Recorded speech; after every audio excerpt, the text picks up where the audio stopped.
Hey everyone, as the semester starts, just want to give everybody a real quick refresher and reminder of how important it is that students have the information they need to be able to contact you, whether that's for registration, if it's your advisees, or even if it's students that have questions about your courses. So I'm here with Brandy. This is probably the most awkward screencast ever because we're in her office doing a screencast. She has a lot of grading to do, obviously, so I'm going to get through this quickly so she can get it done. So the first thing I want to talk about is office hours. So if you go here to Ozarka Resources and you go right here to the top, office hours, and there's a couple of things that I want you all to be sure to do. First of all, don't just put your office number. I mean, if you're in the hall building and you put H110, that really isn't going to be good enough for our students because chances are they're not familiar with our buildings. Chances are they're not familiar with building names on campuses. So you notice with Brandy, she's put her office is in Academic Suite 110, Office 1, in the John E. Miller Education Complex in Melbourne. So that's pretty important because it tells students specifically the building she's in, the campus that she's at, and also the offices so she can hunt her down.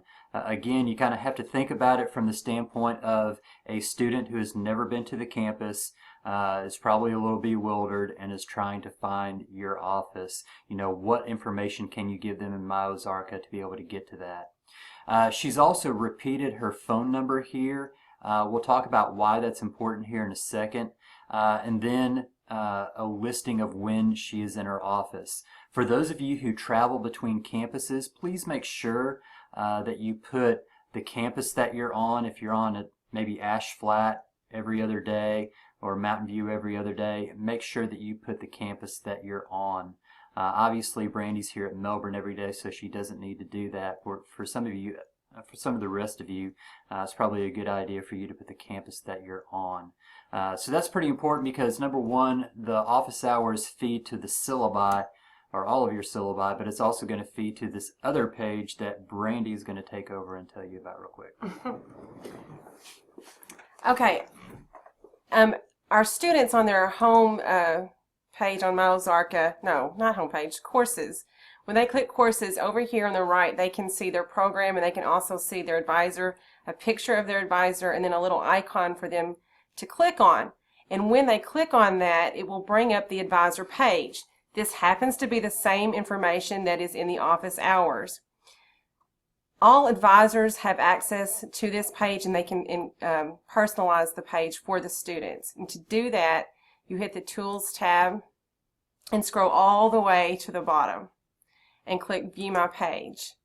So as you can see, the same information pops up here that was in the office hours. Well, for students who do not have your class, they click on the advisor page and this is all they can see. And so that's why it's so important to have the location and to have the repeated phone number. There's a couple things that you can do to personalize this page. You can create a video for your students to introduce yourself.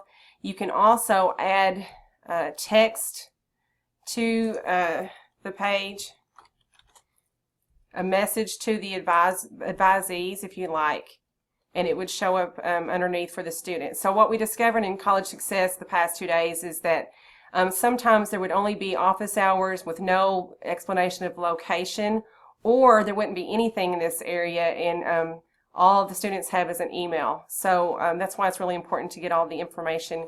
More information is better than none.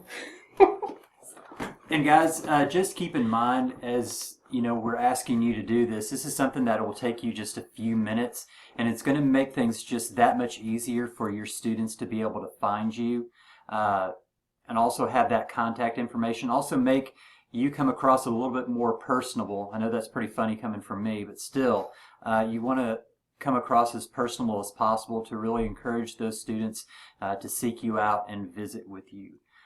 So in the next few days, if you haven't done this already, please take a few minutes to go in and do this and personalize this page for yourself in MyOzarka. If you have any questions, please don't hesitate to contact either me or Brandy.